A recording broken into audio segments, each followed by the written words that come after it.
హృదయపూర్వకమైనటువంటి ధన్యవాదాలు తెలియజేస్తూ ముఖ్యంగా సభకి అధ్యక్షత వహించినటువంటి మన పనేంద్రరావు గారు, అలాగే దొరగారు, భాస్కర్రావు గారు, భద్రరావు గారు, అలాగే ఎస్వి రెడ్డి గారు, బోరప్పారావు గారు, నిల్లప్పారావు గారు, ఇక్కడ ముందున్నటువంటి అందరూ సోదరులకి, మిత్రులకి అందరికీ కూడా హృదయపూర్వకమైనటువంటి ధన్యవాదాలు తెలియజేస్తూ సాధారణంగా సన్మానాలకి నేను ఇష్టపడిన అసలు ఏదో మెమోట్ ఇస్తే తీసుకోవడం తప్ప సన్మానం చేస్తారంటే రాను. కానీ పేపర్ మిల్లో మనందరం కలిసి పనిచేసాం. ఇక్కడ కార్యక్రమం పెడతానంటే అందరూ పేపర్ మిల్లో పనిచేసినప్పటి నుంచి కూడా ఒక కుటుంబంలాగా ఫీల్ అయ్యేవాళ్ళం. అక్కడ యాక్చువల్గా పేపర్ మిల్లో మనందరం పనిచేసినప్పుడు చాలా తక్కువ జీతాలు అయినప్పటికీ కూడా ఎవరు బయటకు వెళ్ళడానికి ఇష్టపడేవారు కాదు. ఆ జీతాలకి ఇక్కడ పనిచేసి అందరూ కూడా పిల్లల్ని బాగా చదివించారు.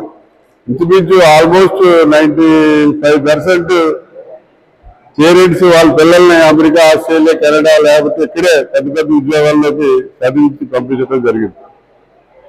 అదే ఏ కరప్షన్ ఉన్న ఉద్యోగాల్లో చేసుంటే, ఏ రెవెన్యూ ఇన్స్పెక్టర్ లేకపోతే పోలీస్ సబ్ ఇన్స్పెక్టర్ చేసుంటే వాళ్ళ పిల్లలు కూడా బేవర్స్గా అవుతారు తప్ప చదువుకుని అమెరికా, ఆస్ట్రేలియా వెళ్ళే స్టేజ్కి వెళ్ళరు. కానీ పేపర్ మిల్లులో ఉద్యోగం చేసుకుని అందరూ కుటుంబంలో ఉండటంలో అందరూ కూడా పిల్లల్ని చాలా ఉన్నతమైన స్థితిలోకి తీసుకెళ్ళడం జరిగింది. అదే ఆనందం. ఎందుకంటే పిల్లలు గొప్ప వాళ్ళు అయితేనే ఎవరికైనా ఆనందం కలుగుతుంది. అలా అందరూ కూడా ఒక కుటుంబంగా ఉండటం జరిగింది. ముఖ్యంగా ఈవేళ మరి అందరూ కూడా కుటుంబ సభ్యులు ఉన్నారు కాబట్టి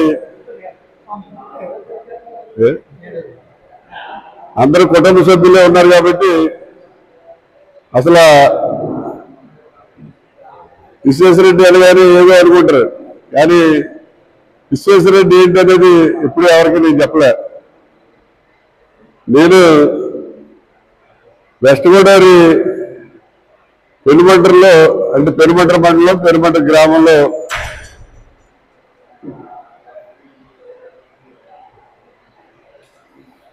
ఒక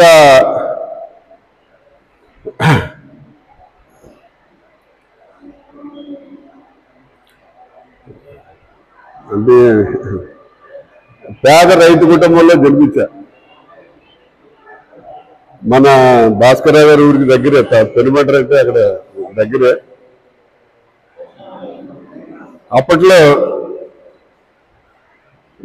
నేను మాకు ఒక సిస్టర్, ఒక చెల్లెలు, 2 బ్రదర్స్, తమ్ముళ్ళు ఉండేవారు. కుటుంబం పోషించడం కష్టమై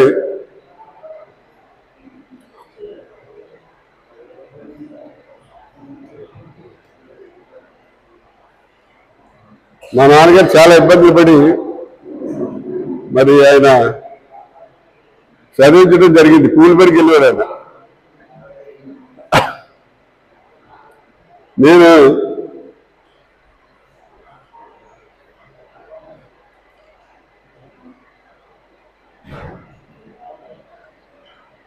చదువు మానేసి ఆయనతో పాటు పొలం పనులకు రమ్మంటే మా మదర్ మీతో పొలం పనులకు వస్తాడు కానీ చదువు మాత్రం మాండో, అతను ఎప్పుడు ఫెయిల్ అయిపోతే అప్పుడు మీరు మానిపించేయండి అని చెప్పి చెప్పడం జరిగింది. నేను ఎప్పుడు కూడా ఫస్ట్ వచ్చేయండి, స్కూల్లో కానివ్వండి, కాలేజీల్లో కానివ్వండి. మా ఊర్లో 10th క్లాస్ చదివా, అక్కడ స్కూల్ సెకండ్. ఆ తర్వాత మాకు 5 కిలోమీటర్ల దూరంలో అత్తుల్లో ఇంటర్మీడియట్ చదివాను. సైకిల్ మీద 5-6 కిలోమీటర్లు సైకిల్ మీద వెళ్ళేవాళ్ళు. అక్కడ కాలేజీ ఫస్ట్ వచ్చా.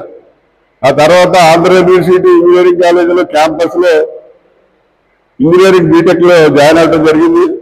అక్కడ బీటెక్ కూడా నేను డిస్టింక్షన్లో పాస్ అవ్వడం జరిగింది. అప్పట్లో ఈబీసీ స్కాలర్షిప్ అని ఉంటుంది. మన ఫీజు ఏం కట్టక్కర్లేదు, హాస్టల్లో కూడా ఏం కట్టక్కర్లేదు. హాస్టల్ ఫ్రీ, ఫీజు కూడా ఫ్రీ, ఏం కట్టక్కర్లేదు. అలా ఈబీసీ స్కాలర్షిప్తో చదవడం జరిగింది. అక్కడే 79లో ఇంజనీరింగ్ కాలేజీ స్టూడెంట్స్ యూనియన్కి చైర్మన్గా కూడా చేశా. 79-80లో నేను ఆంధ్ర యూనివర్సిటీ క్యాంపస్లో ఇంజనీరింగ్ కాలేజీ స్టూడెంట్స్ యూనియన్ చైర్మన్గా చేశాం. మా టైంలోనే చాలా పెద్ద పెద్ద గొడవలు జరిగినాయి. అప్పుడు యూనివర్సిటీ మొత్తం 3 నెలలు మూసేయడం కూడా జరిగింది. అంటే అప్పుడు గొడవలన్నిటికీ కూడా మేము 4-5 లీడర్స్ ఉండేవాళ్ళు, మేమే అన్ని లీక్ చేసేవాళ్ళు. అప్పట్లో ఎన్ఎస్ఎన్ రెడ్డి వైజాగ్ ఎమ్మెల్యేగా నేరుగా చేశాడు. ఆయన ఎమ్మెల్యేగా ఉన్నప్పుడు రోజు పొద్దునే కారు పంపించి విశ్వేశ్వరరెడ్డి ఎక్కించాలంటే ఆయన కార్లో ఎక్కువ తిరిగివ్వండి. అప్పట్లో ఇల్లు కాలిపోయి అదంటే రెడ్డి ఇల్లు పట్టాలు తయారు చేయాలి కాలిపోయి అంటే మనకు తెలిసిన వాళ్ళకి కావాల్సిన వాళ్ళకి కొంతమంది పేర్లు కూడా అప్పుడు ఆ లిస్టులో నేను రాసేస్తే హనుమంతవాడ జంక్షన్ దగ్గర ఇల్లు స్థలాలు ఇచ్చారు. ఈవేళ గజం ₹1,00,000 పేరు ఉంది. నేను అక్కడికి వెళ్తే కాలువ దానాలు పెడతారు. వాళ్ళు ఎప్పుడన్నా వచ్చి ఇంటికి కూడా కనపడుతూ ఉంటారు. అలా గజం ₹1,00,000 ఉన్న స్థలాలు అలా ఫ్రీగా వాళ్ళకి ఇప్పించడం జరిగింది. యూనివర్సిటీ కూడా గోపాలకృష్ణారెడ్డి గారు అని చెప్పి ఆయన మధ్య గోపాలకృష్ణారెడ్డి రిజిస్టర్గా ఉండేవారు. అది యూనివర్సిటీలో కూడా మేము ఏం చెప్తే అదే అలాగా అక్కడ అంతా కూడా లీడ్ చేయడం జరిగేది. ఆ తర్వాత రాజమండ్రి వచ్చి పేపర్ మిల్లు ఇక్కడ ఇంజనీరింగ్ చేరిన తర్వాత రాజమండ్రిలో ఏసీవీ రెడ్డి గారు ఆయన అందరికీ తెలుసు. ఆయన ఒడియా వాటర్స్ ఉన్నారు 83లో అక్కడ ఆయన మున్సిపల్ చైర్మన్ గా నిలబడినప్పుడు రైల్వే స్టేషన్ దగ్గర ఒడియా వాటర్స్ ఉన్నారు. వాళ్ళకి తెలుగు హిందీ ఏ భాష రాదో ఒడియా తప్ప. పేపర్ మిల్లు ఎవరన్నా ఒడియా వచ్చిన వాళ్ళని వాళ్ళతో తీసుకొచ్చి వాళ్ళకి చెప్పించి ఓటేయించాలంటే అప్పుడు పేపర్ మిల్ దగ్గరికి నా దగ్గర రావడం జరిగింది.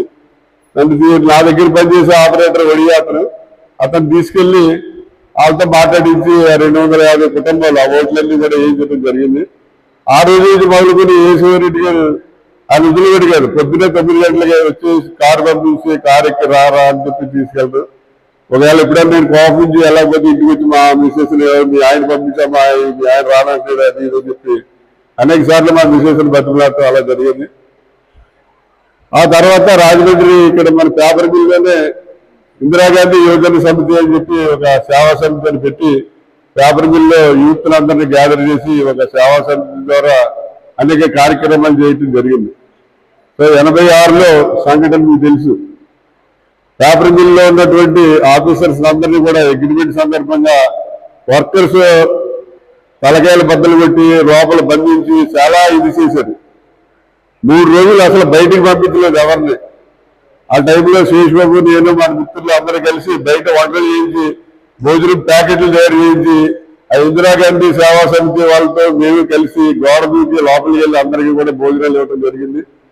తర్వాత సిచ్యువేషన్ చాలా క్రిటికల్ అయిపోయి మిల్లు మూసేస్తారు అని చెప్పి ఆర్కే మహేశ్వరి గారు హైకోర్టు నుంచి ఆర్డర్ తీసుకొచ్చే పరిస్థితిలో మన ఆఫీసర్స్ అందరినీ గ్యాదర్ చేసి ఆఫీసర్స్ అసోసియేషన్ అని చెప్పి పెట్టి యూనియన్ వాళ్ళు కూడా పిలిచి అబ్బాయి బిల్లు క్లోజ్ అయిపోతే ఎవరికి ఏముండదు అని చెప్పి వాళ్ళందరూ చెప్తే సరే అని చెప్పి వాళ్ళందరూ ఒప్పుకుంటూ ఏసీఎల్ డీసీఎల్ సమక్షంలో జరిగింది తప్పైపోయింది. ఎప్పుడు కూడా భవిష్యత్తులో మేము ఎలాంటివి చేయము అని చెప్పి వాళ్ళందరూ కూడా సంతకాలు పెట్టి ఏసీఎల్ డీసీఎల్ సాక్షిగా సంతకాలు పెట్టి అవేళ అందరూ కలిసి ఊరేగింపుగా మరి నన్ను ఊరేగించుకుంటూ లోపలికి తీసుకెళ్ళడం జరిగింది. ఆవేళ నన్ను ఊరేగించుకుంటూ తీసుకెళ్ళిన ఫోటోలన్నీ హిందూ పేపర్లో ఇండియన్ ఎక్స్ప్రెస్ లో కూడా వచ్చింది.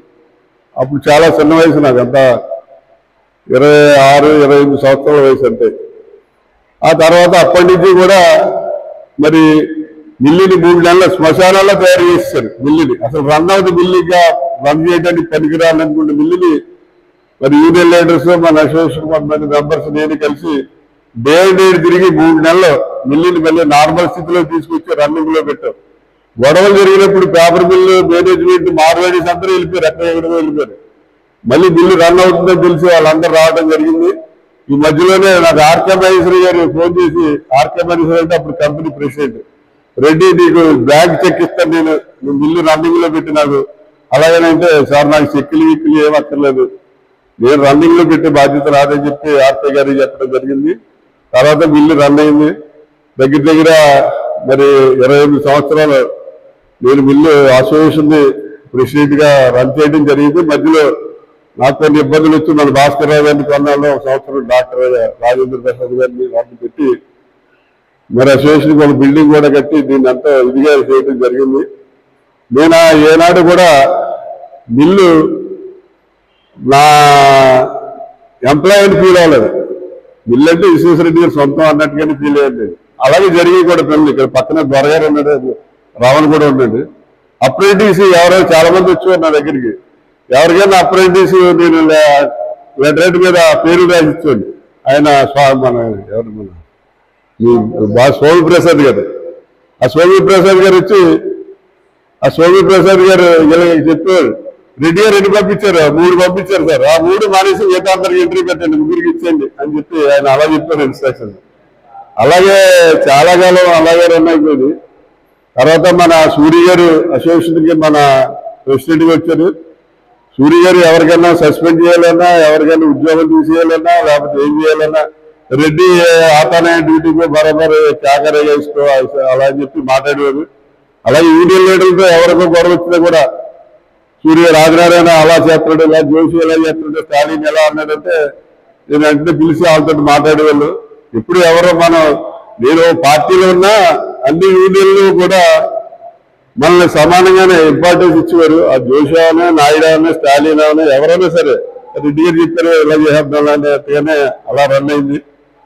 మనం అంతా కూడా పేపర్ మిల్లు మనం పనిచేసినంతకాలం కూడా మరి సూర్య గారు కర్రే గారు ఉన్న టైము స్వర్ణయుగం అని చెప్పుకోవాలి. కర్రే గారు కూడా అలాగే ఉంటారు. ఆయన ఇవాళ డబ్బులాడేసేవాడు, మరుసటి రోజు కొద్దిగా క్యాబాయ్ కలిసారు అని చెప్పి వచ్చి కుదరమే చేసేవాడు. సూర్య కర్రే గారితో అయితే నేను 2-3 సార్లు చాలా నువ్వెంతంటే డబ్బులాడేస్తున్నాను. అలాగే భాస్కర్ రెడ్డి గారు అని ఉండేవాడు, ఆయన వైస్ ప్రెసిడెంట్ కంపెనీకి. ఆయనతో కూడా పెద్ద డబ్బులాడేసాడు. డబ్బులాడితే ఏసీ రెడ్డి గారు వీళ్ళకి కంప్లైంట్ ఇచ్చాడు, ఈసీ రెడ్డి అందరూ ఎదురు తిట్టేస్తున్నాడు, ఏంటి అలా అని చెప్పి. అంటే అలా ఉన్నా తిట్టుకున్నా మన సమస్యల మీద పోరాటం తిట్టుకోవడం చేసేవాళ్ళు తప్ప ఎవరిని ఎప్పుడు కక్ష సాధింపులు ఇవి ఉండేవి కాదు. సూర్య గారు ఉన్నంతకాలం కూడా ఎవరికి వీరికి ఉద్యోగం ఇవ్వాలి అని అంటే ఆ టీకే ఆయన తీసుకున్నాడు. గొప్ప విషయం ఏంటంటే డిప్లొమా క్వాలిఫికేషన్ మీద ఒక ఇంటర్వ్యూ జరిగింది. ఒకటి నేను పాస్ అయిపోయానంటే అని చెప్పి నా దగ్గరికి వచ్చింది. డిప్లొమా తెలుసున్నాడే నారాయణ రాయలకి అందరూ తెలుసు. ఆ 13 ఇంటర్వ్యూకి వెళ్తే వెరిఫికేషన్ లాంటి డిప్లొమా సబ్జెక్ట్ ఉంది. ఆ తర్వాత సూర్య గారు పిలిచి రెడ్డి కంప్లీట్ క్యాకరేగా ఏం చెప్తాను మరి ఉద్యోగం ఇస్తామని చెప్పి వాళ్ళు తప్పదంటే నేను ఆల్రెడీ వాడైనా నెక్స్ట్ దూసరా డిపార్ట్మెంట్ గా బీజేగా ఉదర్ డిపార్ట్మెంట్ ఎడ్యుకేషన్ బాత్కర్ అనేది. ఆయన మన సేఫ్టీ డిపార్ట్మెంట్ ఖాళీగా దొరికితే సేఫ్టీ గారు మా కూడా తీసుకుపోయింది. ఎవరు ఈ డిప్లొమా పాస్ అవ్వలేదు, ఇది పాస్ అయ్యని తోసేది లోపలిగా అని అంటే అతనికి లోపల తీసేసుకున్నాడు. ఇప్పుడు జాబ్ చేసుకుంటున్నాడు అనుకోండి. అలా అనేక మందికి ఎవరు వచ్చినా కాదనకుండా అలాగే ఏదోలా వాళ్ళని ఎంప్లాయ్మెంట్ క్రియేట్ చేయాలనే ఉద్దేశంతో అందరికీ కొన్ని 100 మందికి ఇచ్చారు ఉద్యోగాలు. మరి ఇవాళ ఒక కాంట్రాక్ట్ వర్క్ అని పర్మిట్ చేయడానికి 12 లక్షల నుంచి 18 లక్షలు తీసుకుంటారు. ఇది కాంట్రాక్ట్ వర్క్ ని పర్మిట్ చేయడానికి. మరి ఆ రోజుల్లో వేయించిన ఉద్యోగాలన్నిటికీ కలిపితే ఈ రాజమండ్రిలో సగం కొనేయచ్చు డబ్బులు అలా తీసుకుని ఉంటే. మరి నేను ఎవరి దగ్గర కూడా నేను జీవకారుల సంఘం చైర్మన్ చేసినప్పుడు 5-6 ఉద్యోగాలు వేయించా. వాళ్ళందరూ వేళ ఎగ్జిక్యూటివ్ ఆఫీసర్స్ అయిపోయారు, 70,000 80,000 చేస్తాం. అలాగే పేపర్ మిల్లో కొన్ని 100 మంది వేయించాను, అప్రెంటిస్ కానీ ఉద్యోగాలు కానీ. ఎప్పుడు ఎవరి దగ్గర ₹1 కూడా తీసుకోలే. ఫ్రీగానే ఎవరికి చేసినా ఫ్రీగా చేశాను తప్ప ఎవరి దగ్గర ₹1 కూడా ఎప్పుడు ఆశించలేదు. ఎవరైనా నన్ను ఇలా ₹100 అడిగారు, ₹1 అడిగారు, లంచం అడిగారు చెప్తే నా ఆస్తి మొత్తం రాయిస్తారు. ఎవరిని ఇప్పుడు అడగలేదు. కానీ నేను పేపర్ మిల్లులో ఆఫీసర్స్ గా ఉంటూనే బయట రాజకీయ వ్యాపారాలు చేసేవాడిని. మరి ఉద్యోగం చెప్పి వ్యాపారాలు రాజకీయం ఎలా చేసేవాడంటే ఈ పేపర్ మిల్లులో 86 లో జరిగిన గొడవ చైర్మన్ గారి దృష్టిలో పెట్టుకుని ఆయన ఏమి ఎవరు కంప్లైంట్ ఇచ్చిన ఏదని జరిగదు. ఒకసారి అయితే కర్రే గారు ఎవరు నా మీద కంప్లైంట్ ఇచ్చారు చైర్మన్ గా డైరెక్ట్ గా. ఇంకొక ఆయన హైదరాబాద్ లో ఒక ఆయన వైస్ ప్రెసిడెంట్ ఉండేవాడు. అక్కడికి వచ్చామన్నాడు చైర్మన్ గారు. అక్కడికి వెళ్ళాం. నాకు కూడా చలపతిరావు తీసుకెళ్ళా. చలపతిరావు సెక్రటరీ అప్పుడు, ఎస్పీ చలపతిరావు. హైదరాబాద్ వెళ్ళిన తర్వాత చైర్మన్ గారు కూర్చున్నాడు. ఇక్కడ నా మీద కంప్లైంట్ ఇచ్చిన వైస్ ప్రెసిడెంట్, అక్కడ వైస్ ప్రెసిడెంట్ వాళ్ళిద్దరు లోపల ఉన్నారు. మీ ఇద్దరు లోపలికి వెళ్ళాం. నేను వెళ్ళిన తర్వాత చైర్మన్ గారు నమస్తే సార్ అంటే 50 కావాలన్నాడు. అంటే ఏం లేదు సార్, ఏదో కంప్లైంట్ రమ్మన్నారని వచ్చాను సార్ అని చెప్తే వాళ్ళిద్దరికి చెప్పాడు, రెడ్డి క్యాబ్ వెళ్తే ఓ కర్దు అదే.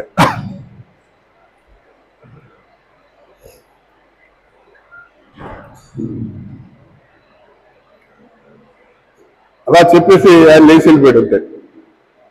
అలాగే ఆయన వాళ్ళ అబ్బాయి మ్యారేజ్ చేశాడు కలకటాలో. రిసెప్షన్కి నేను వెళ్ళా.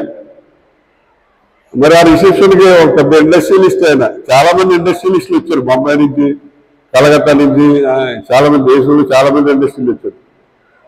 నేను వెళ్తే ఆయన ఒక అరగంట నాతో మాట్లాడి నన్ను తీసుకెళ్లి భోజనం పెట్టించి నేను వెళ్ళిపోతే అక్కడ నా పోవడం.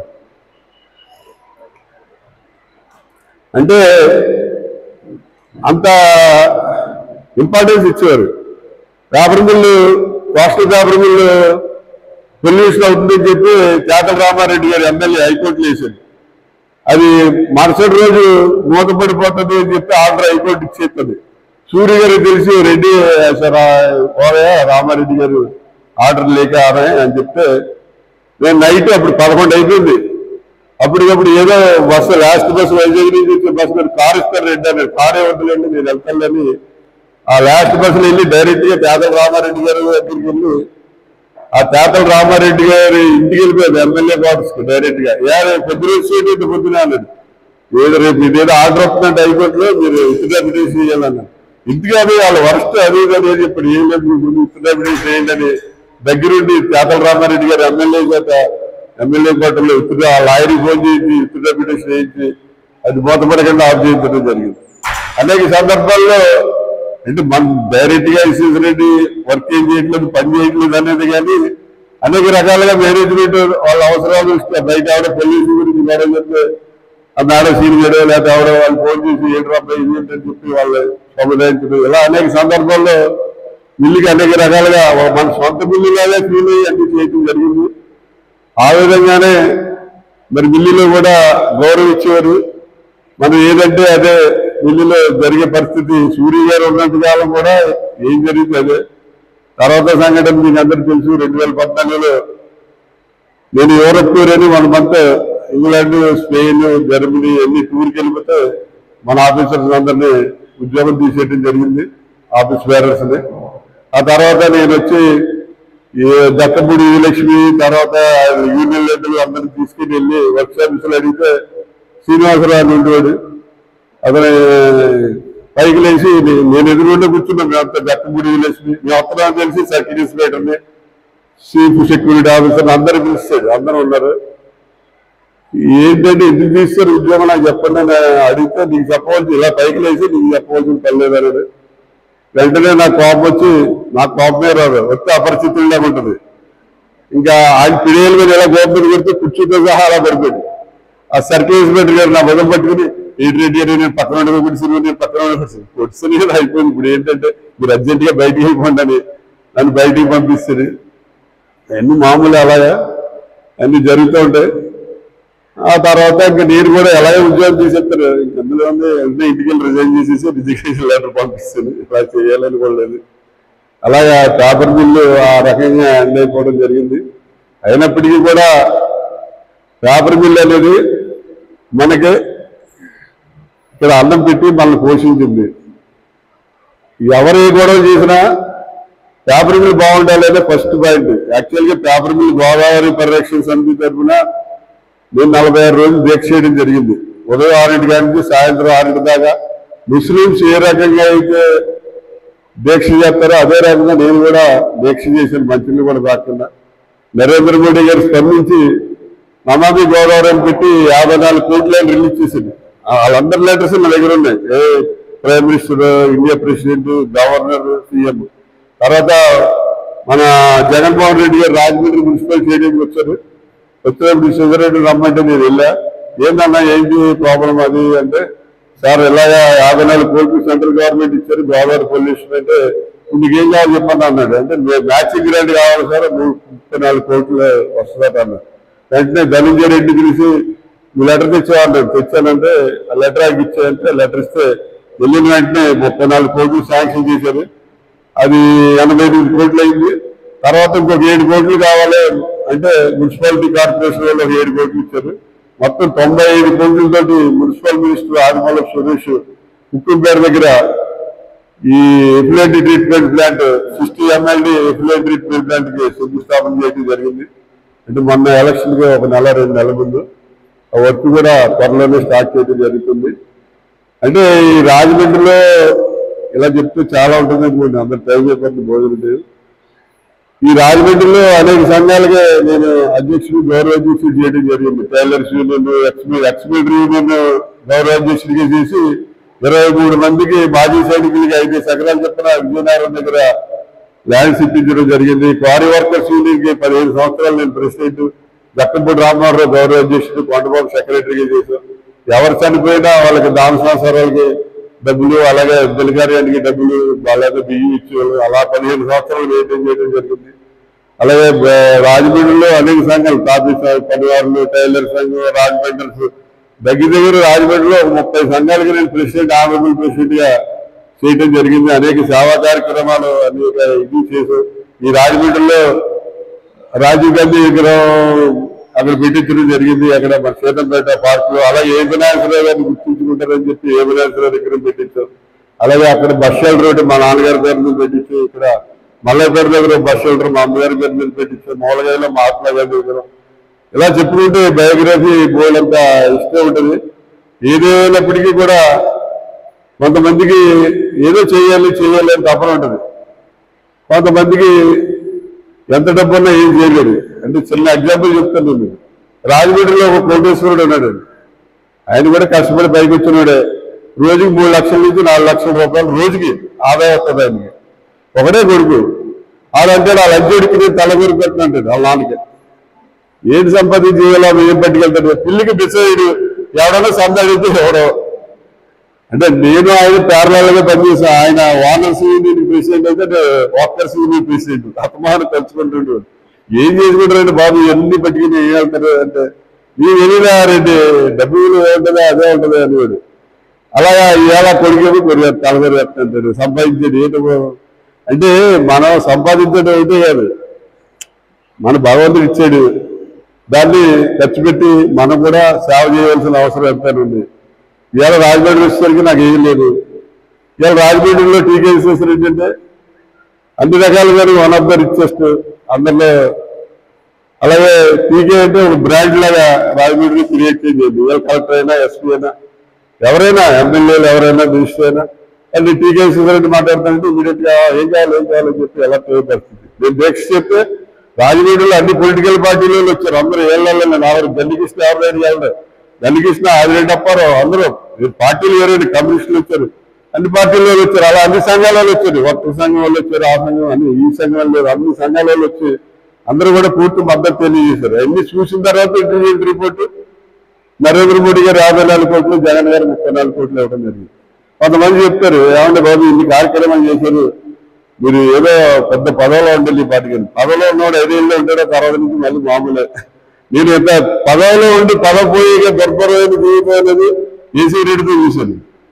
ఎందుకంటే ఏసీ రెడ్డి మున్సిపల్ చైర్మన్ చేసేది, ఎమ్మెల్యే చేసేది కూడా నేను ఉంటాను. తెల్లారులు అయితే సాయంత్రం కాదు ఎవరికి ఏం కావాలన్నా ఏసీ రెడ్డితో ఏమైనా కావాలంటే ఏసీ రెడ్డిని అడగాలన్నది ఉండేది.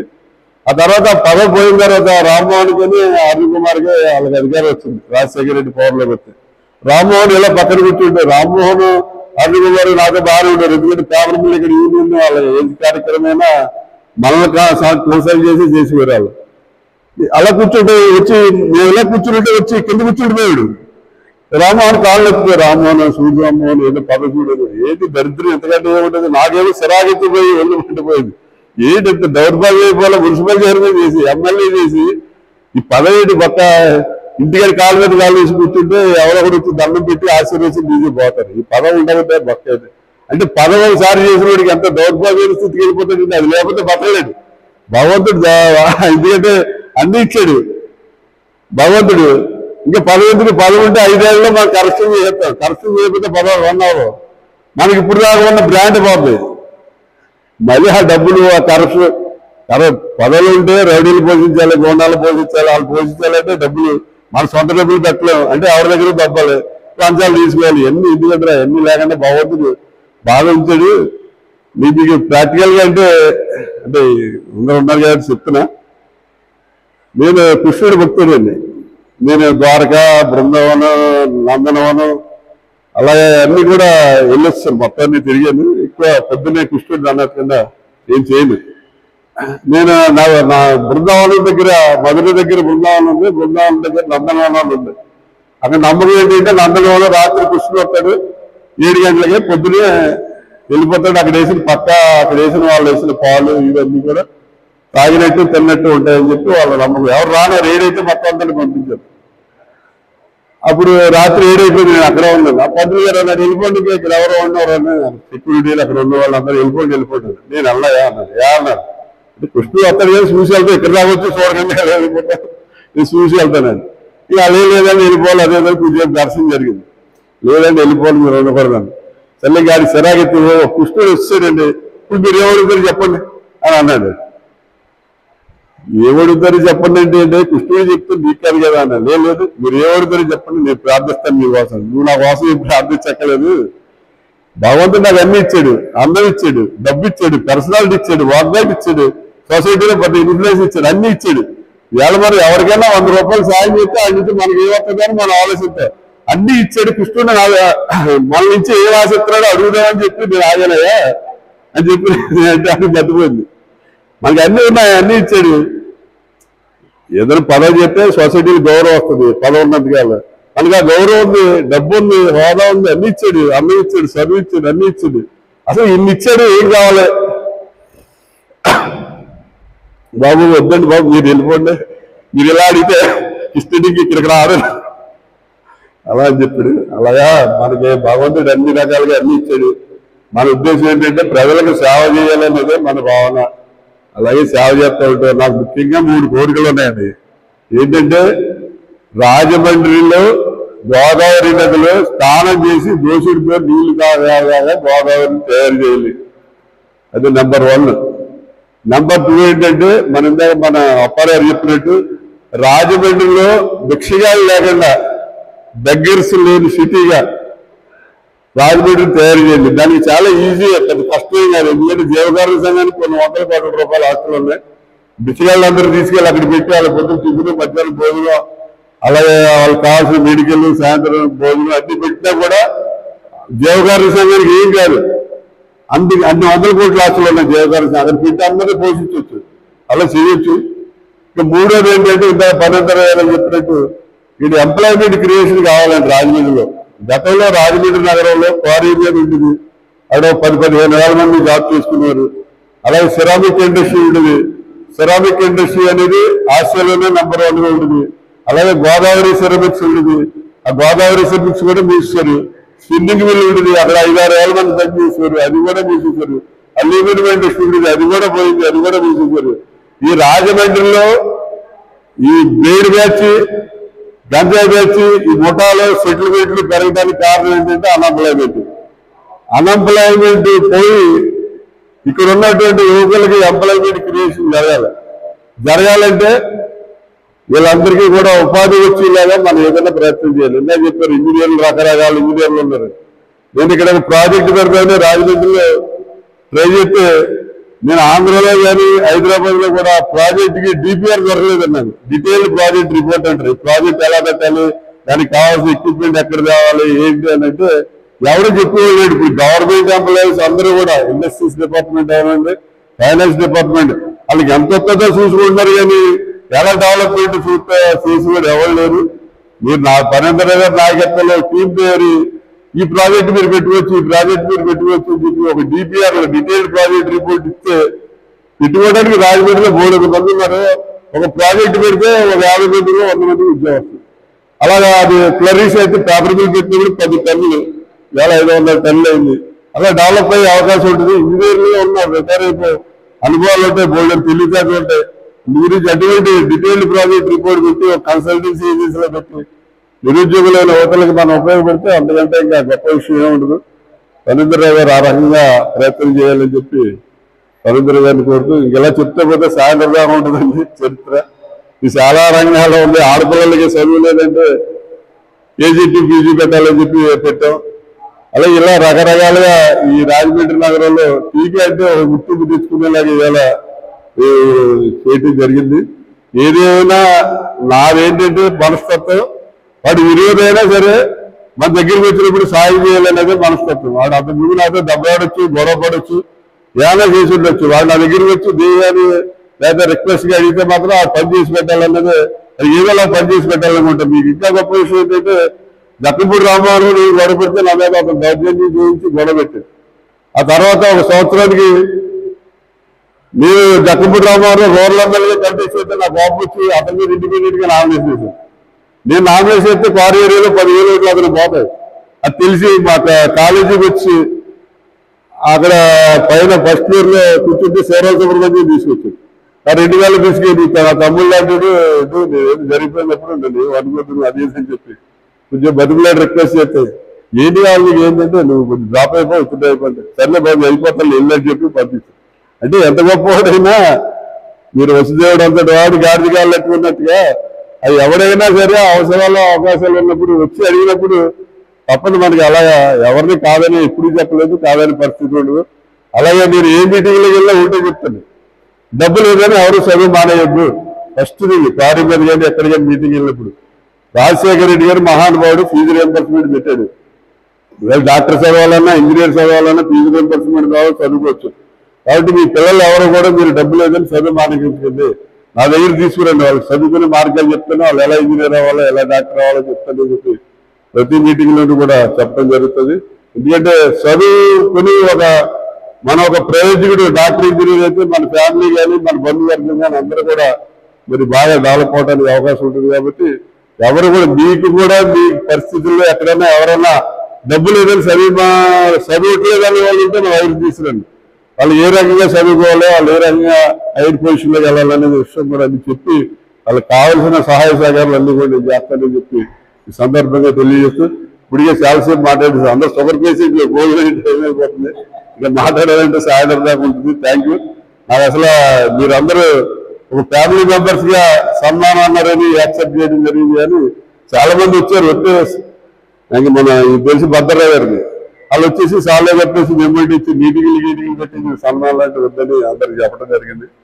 అది చాలా మంది చేశారు అన్ని అనుకోండి. మరి మీ అందరూ కూడా మరి ఇవాళ ఈ సమావేశం ఒక ఫ్యామిలీ మెంబర్స్ మధ్యలో జరిగిన ఆనందం ఉంది. మీ అందరికీ కూడా హృదయపూర్వక ధన్యవాదాలు తెలియజేస్తూ మీ ఎవరికైనా ఏ అవసరమైనా రాజమండ్రి సిటీ వరకు ఎవరికి ఏం కావాలన్నా నా పేరు చెప్పినా చాలు, లేదా మీరు కావాలంటే ఆన్ ద స్పాట్ ఎక్కడికైనా వస్తాను. ఎవరు మళ్ళీ కాదని ఉండదు. దుర్గేశాడు మంత్రి అయ్యాడు, అక్కడికి వెళ్తే అన్నాన్ని కావలించుకుంటాడు. దుర్గేష్ ఏనన్నా రౌ సుబ్బేకేశ్వర ఎవరైనా అది వాళ్ళ గురు ఆయన ఉన్నాడు జక్కపూడి రాజా ఎవరు రెడ్డి గారు గురువు గారు అంటారు. ఎవరు మళ్ళీ కాదని పరిస్థితి ఇలా లేదు. మీరు ఎవరికి ఏ పనులు ఉన్నా ఏ అవసరాలు ఉన్నా సరే రాజమండ్రి సిటీ వరకు ఎవరికైనా చేయడానికి ఎప్పుడైనా సరే రెడీగా ఉంటుందని చెప్పి సందర్భంగా తెలియజేస్తారు. మీ అందరూ ఇక్కడికి వచ్చినందుకు మరొకసారి ధన్యవాదాలు తెలియజేస్తూ సెలవు తీసుకుంటారు. జై